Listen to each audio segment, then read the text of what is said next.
The Jim and Terry Show, still coming from the Hobbit Hole studio in Bobcaygeon. I'm one of your hosts, Terry, and beside me is Jim.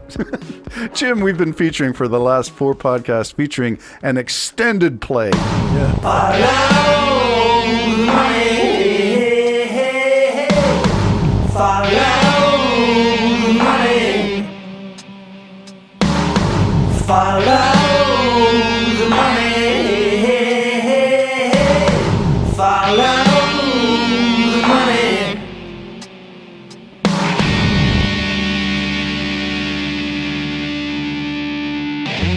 All that you see and all that you hear, all that you love, all that you fear, just follow the cash before the trail goes cold. A climatic rainbow to your pot of gold.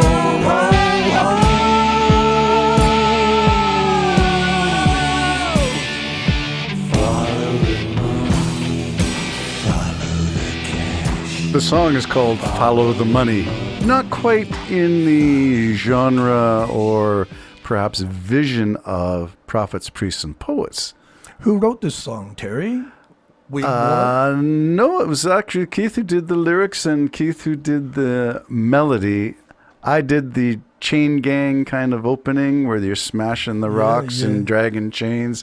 And that was the feel for it because we're all chained to something, whether it's an economic system, I would say capitalism, or it's an ideology, I would say conservatism. We're all chained to something, and you can argue your case from there. But we're chained to something. It's like Dylan. So it's a Wigmore, Allen, and Gibbons song. Right. And where would you find that? On which album? You would find it on the album. Because he has all kinds of albums. How many albums you got now? Oh, this is 17. 17 albums. Oh my goodness. So this is from the album Spittle and Spite, and it's called Follow the Money, which is track number 6 out follow of a 10 the money, track. follow the cash, something or other to the golden at the end of the rainbow type thing. Yeah, it's sort of Keith and I differ on some of the stuff. He believes what I would have said is the opposite. He's very much a conservative in his outlet, in his views of society and change. He doesn't like change, doesn't like immigrants. He's in an area that has a lot of immigration in the UK, and so he's seeing a lot of problems with immigration, and therefore does not want any more immigration, and so would vote conservative to sort of stem the tide of things, especially immigration from Islamic countries, which he sees as destabilizing. But the line that you're talking about here was follow the cash before the trail goes cold, a climatic rainbow to a pot of gold, which is about climate change, That's nice. which is, he's saying stuff that I don't necessarily believe. But, I mean, that's the joy of writing, is that I don't control what he's going to say. And I could argue the lyrics and say, I think you should strike that. But that's not what I do. I don't believe in censorship. Yes. I believe in letting the musician and the poet speak. So he's basically saying in this song that there's a lot of money in climate change. In climate change. Which he would say is probably propaganda. Batteries and investment in mines and minerals in order to support the EV industry, which he sees as transformative, but not in a positive way. And that's where we differ, because I would take a more progressive approach and say, yeah, this is a good investment. Green energy is the way of the future, and the very things that you wrote about in Prophets, Priests, and Poets was that the extremes of 35 degrees Celsius to 40 degrees Celsius and then down to zero, big swings, and then we had the flooding of Toronto, which has happened before. I've driven through the Don Valley when it flooded back in the 80s. So, but $1 billion, you were saying the water was flowing down Union Station stairs. Yeah. Oh my goodness, man. I didn't, where was I on Tuesday? I don't know, but we did not get it. But people were asking me, did I get it? No, it was down in the GTA. I think it just rained a little bit. No, it rained upon rain, and that was a problem. There wasn't enough time between the downpours to drain off what had already fallen. And that Tuesday was a little raining in the morning, but not a whole punch. Not where and then the sun came out, it was that's beautiful. for you and I. Yeah. So apparently the deluge was for. Well, that's what I get for not watching CP24 and always watching CNN and those things. That's right. So the message of that song is simply follow the money, which goes back to corruption, which goes back to who's got the money, which goes to billionaires and lobbyists, which goes to everybody. And it is a political problem. It is not a one-party problem. But I would offer this little insight that the number of billionaires supporting conservatives seems to be quantitatively different than those supporting I liberal. would think the mega more of the industries are supporting the conservatives. I would think for the very reason we all know of. Yeah. They give them money and they say Lower the taxes. lower the taxes. We want more money, and we happen to be in the oil industry or the gun industry. So I have to agree with you on that. Then I think on the left, it's a lot of millionaires that are made through the entertainment process. I wonder where Taylor Swift is. I mean, holy moly, she can change. A little her- silent. Yeah, which is surprising, very surprising. She's a Democrat. Or is she just playing it safe and keeping her cards close to her chest because it is too early to tell? Or she's getting what she wants, anyways. More money? No. What I mean Follow is, the money? let's say just hypothetically, if she wanted Biden gone, and it looks like that's where it's going, then why speak up? You don't have to ruffle anybody's feathers. Everybody's doing it that's for a you. safe card to play. Yeah, like she could be on the phone to Clooney or anybody else, just like anybody. I mean, Toronto's bracing for a wonderful impact of money and financial gain with her coming to Toronto. Cities are begging her to come to their cities. To bring her tour. To bring her tour to that city.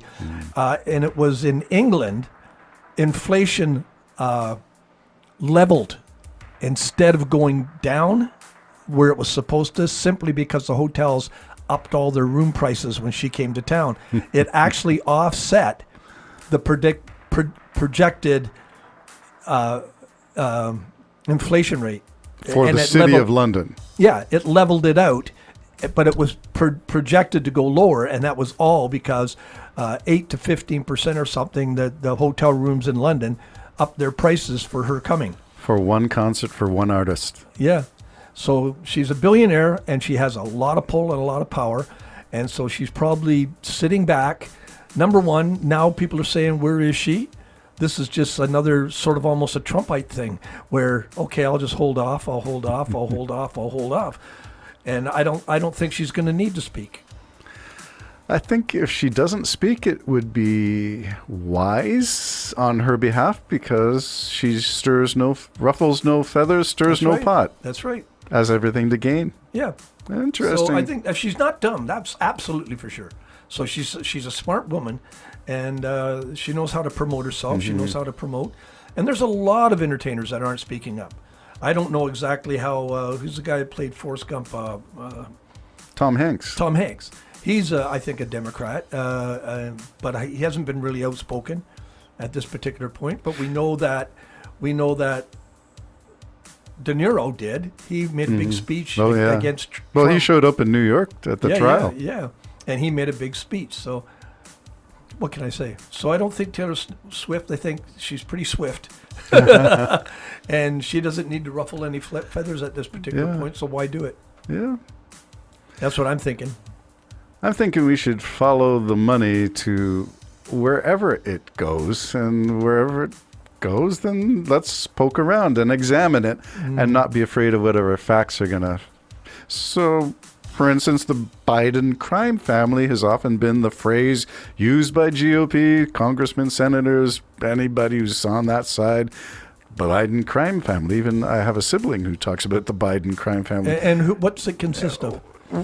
You got me? There's simply an allegation, the Biden crime family. yeah. It's like the Hillary Clinton allegations that lock her up. She's a criminal. Yeah. What was she charged with? I'm sorry. Did you find any? Did Yeah. any court case go? Well, the thing that I find funny about that is because if ever there's anybody I label as a crime boss, it's Trump. Yeah. So, there's that thing, we've talked about it in the past, where somebody's spewing all kinds of stuff.